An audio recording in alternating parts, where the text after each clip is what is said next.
Hello जी, अस्सलाम वालेकुम। कैसे हैं आप? ठीक होंगे इंशाल्लाह, खुश होंगे जी। तो आप लोगों को थंबनेल से पता चल गया होगा कि आज मैं अपने घर के पास के एक पार्लर का विज़िट करूंगी और आप लोगों को अपने साथ लेकर चलूंगी। तो जाने से पहले बस किचन के कुछ काम फटाफट से ख़त्म करेंगे और फिर आपको साथ लेकर चलती हूँ जी। तो ये मेरा कुएं की तरह गहरा प्रेशर कुकर है। इसमें मैंने ऑयल डाल लिया और ज़ीरा ऐड कर लिया गर्म करने के बाद जी। तो ज़ीरे को 2 सेकंड छोड़ेंगे और फिर मैंने एक अदद प्याज काट लिया था, वो डाल दिया मैंने। मेरे हस्बैंड ने मुझसे फरमाइश की कि मैं चने की दाल बनाऊँ जी। तो मैंने अदरक लहसुन का पेस्ट डाल दिया 1 चम्मच। हाँ जी, तो मेरा प्याज ज़्यादा सड़ बल गया था। आप लोगों ने बस खुला हाथ रखना है, बस फिर थोड़ी देर दे दनादन करें और टमाटरों को सही चक्कर आ जाएं और वो गिर जाएं चक्कर खा के। फिर अगर आपने अच्छी हांडी बनानी है तो मसालों के लिए आपने सोचना नहीं है, जो भी आपके सामने आए बस उसको डाली जाओ।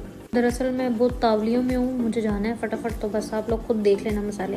वैसे कौन सा आप लोगों को दाल नहीं बनाने आती होगी, मेरे से अच्छी बनाने आती होगी। तो बस फिर सब्ज़ मिर्चें भी डाल दें। फ्रिज खोल के देख लें, अगर कोई और ऐसी चीज़ है डालने वाली वो भी डाल दें। मैं बहुत सीरियस बात करने लगी हूँ। दाल को अच्छे से 2-3 दफ़ा धो लें और फिर साफ़ पानी में आप दाल को डालकर भिगोल दें, क्योंकि फिर यही पानी आगे चल के यूज़ करना है। अब मैंने दाल को पानी से जुदा कर दिया और दाल डाल दी। आज वैसे दाल बहुत इकट्ठे आ रहे हैं। बस फिर आपने दाल डाल के ना तो अच्छी तरह दाल को तड़फने देना है। फिर जिस पानी से हमने दाल की लाशें निकाली थी वो पानी आपने डाल देना है। फिर आप लोगों ने चंगी तरह अपना मौत का कुआं जो है वो साइड से साफ़ कर लेना है।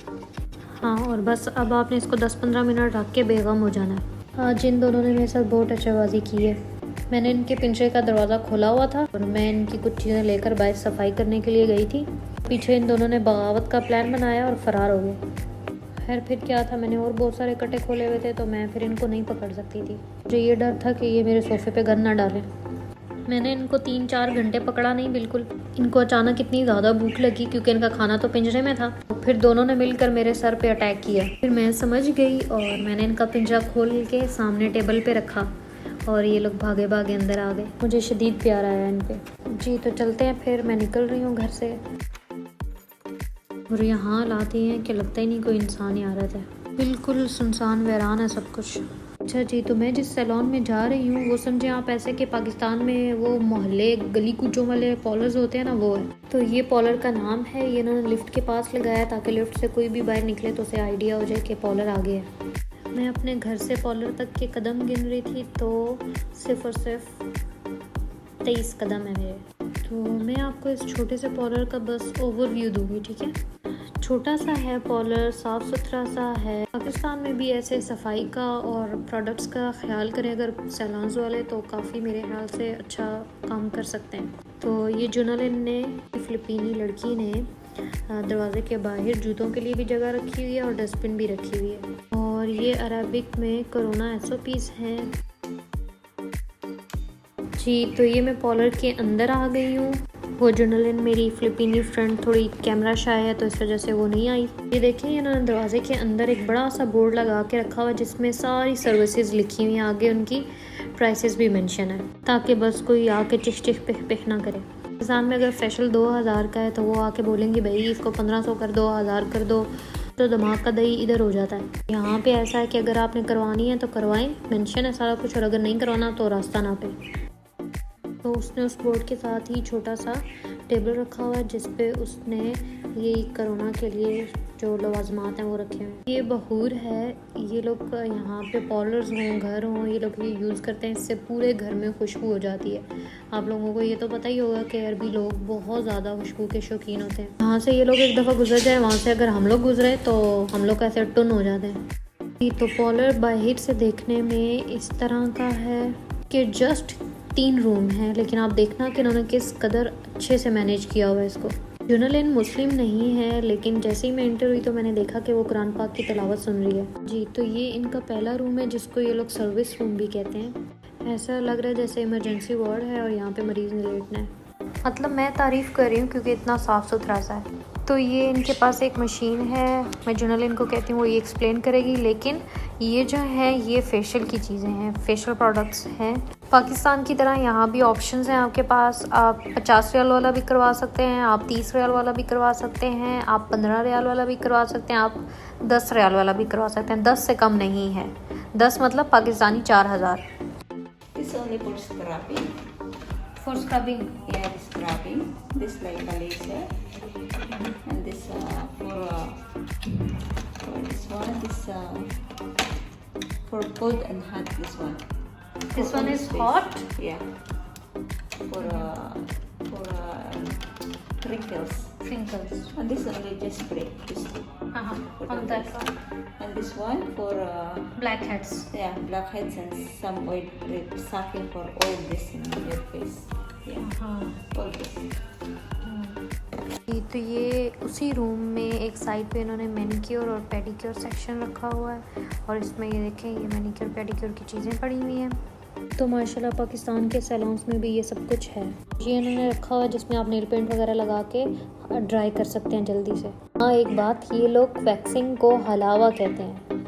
हलावा यद, हलावा वजह, मतलब हाथों और मुंह की वैक्सिंग। तो मैं अच्छा मेकअप करना शुरू हो गई हूँ, वो मैंने जुनलिन से ही सीखा। इसके पास आके बैठ जाती थी, फ्रेंड्स बन गए हम लोग। तो ये मेकअप करती थी किसी का भी तो मैं देखती थी खड़े होके। पार्लर के ऑनर ने मुझे जॉब ऑफ़र की कि मैं जुनलिन के साथ जॉब करूँ यहाँ पे, लेकिन प्रॉब्लम ये था कि इनका फ्राइडे बहुत शदीद बिजी डे है और मेरे लिए पॉसिबल नहीं है फ्राइडे को आना। मेरे हस्बैंड को ऑफ होता है, वो कहते हैं कि फ़्राइडे के अलावा बेशक कर लो आप, लेकिन फ़्राइडे को नहीं जाना। तो बस फिर मैंने नहीं की जॉब जी। तो ये उनका उसी रूम में वैक्स के लिए अलग से एक सेक्शन है। तो आप लोग ये देखो, ये लोग रोलर वैक्स यूज़ करते हैं, मतलब ऐसे इस तरह से बॉटल्स में आते हैं। ये बहुत ही ज़्यादा अच्छा है, ये इजी टू यूज़ है, पेनलेस है। और फिर उसी रूम में उन्होंने ये एक प्लेटफॉर्म सा बनाया हुआ है मसाज के लिए और बॉडी वैक्स वगैरह के लिए। अब देखिए मैंने आपको अभी तक एक रूम दिखाया और वो कितना वेल मैनेज्ड है, कितनी चीज़ें आ गई उसमें। तो ये देखें जो अरबिक में लिखा हुआ है इसके मुताबिक यहाँ पे काउंटर मतलब आपका रिसेप्शन भी है और रिसेप्शन के साथ साथ उन्होंने बाकी की जो स्पेस है उसको भी अच्छे से मैनेज किया और उसमें भी काफ़ी कुछ रखा हुआ है। यहाँ पे ये लोग हेयर कलर और हेड वॉश और कटिंग, स्ट्रेटनिंग सब कुछ यहाँ पे होता है, मतलब बालों से रिलेटेड सारी चीज़ें इसी रूम में होती हैं।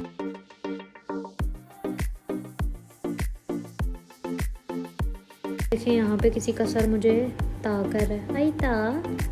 तो इस सर पे जुनलिन हेयर स्टाइल्स हैं वो प्रैक्टिस करती रहती है। और यहाँ पे ये कुछ बालों के प्रोडक्ट्स पड़ी हुई हैं और बालों के प्रोडक्ट्स से मैं बहुत ज़्यादा इम्प्रेस हूँ, मतलब 10 आउट ऑफ 10 है भाई, बहुत अच्छे प्रोडक्ट्स हैं इनकी। और फिर बाहर का मंज़र देख लें, बाहर सूरज अपना गज़ब ढा रहा है और तकरीबन 48-49 टेम्परेचर है।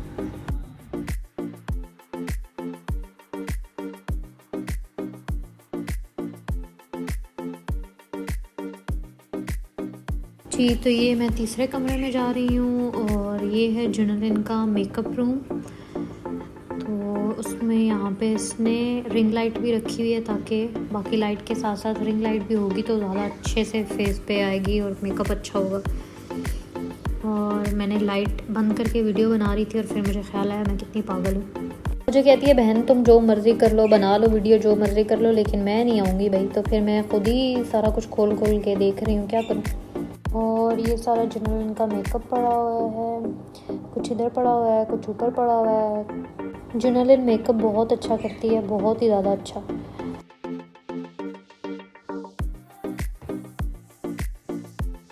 ये इसमें इसने काफ़ी सारे अपने ब्रशेज़ रखे हुए हैं और ये काफ़ी सारे जुनलिन के शिमर्स पड़े हुए हैं, शिमर्स आई मेकअप के लिए।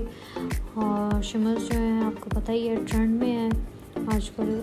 ये काफ़ी सारी चीज़ें इसने रखी हुई हैं, मुझे इनका आइडिया नहीं। तो ये आ गया तीसरा और आखिरी कमरा। और ये कोई बंदा सैलून में जाता है किसी के साथ तो उसके लिए सिटिंग एरिया है, अच्छा खासा बड़ा है और कितना अच्छा थीम रखा है इन्होंने, ग्रे और ब्लैक का। और उसी पे कर्टन्स भी उसी तरह, टेबल का कवर भी सब कुछ ग्रे एंड ब्लैक में ही है। तो सैलून मैंने आपको सारा दिखा दिया है और अभी मैं चलती हूँ घर पे। उससे पहले जुनलिन को बोलती हूँ वो अपनी लैंग्वेज में गुड बाय बोले। Okay, salamat sa pagbisita. Sige, salamat, paalam. जी तो मैं वापस आ गई और दाल मुझे जितनी गली हुई चाहिए थी उतनी हो चुकी है। जी तो दाल रेडी है अभी और मैंने इस पर मिर्चें काट के रख ली, गरम मसाला खुशबू के लिए डाल दिया और थोड़ा सा धनिया। अब मैं कोयले का छोटा सा टुकड़ा लूँगी और उसे चूल्हे पे रख लूँगी। आप लोग स्टील का कोई भी छोटा सा बर्तन ले सकते हैं, लेकिन ये मैंने एल्युमिनियम शीट के साथ छोटी सी कोली सी बना ली थी और इसके अंदर मैंने कोयले का पीस रख दिया और ऊपर से मैंने देसी घी डाल दिया। तो इस धुएं से हमारे खाने में बहुत अच्छा कोयले का जायका जाएगा। ये 10 मिनट के लिए रखते हैं जी। तो अब मैं वीडियो अपनी एंड करती हूँ। सब अपना ख्याल रखें। अल्लाह हाफिज़।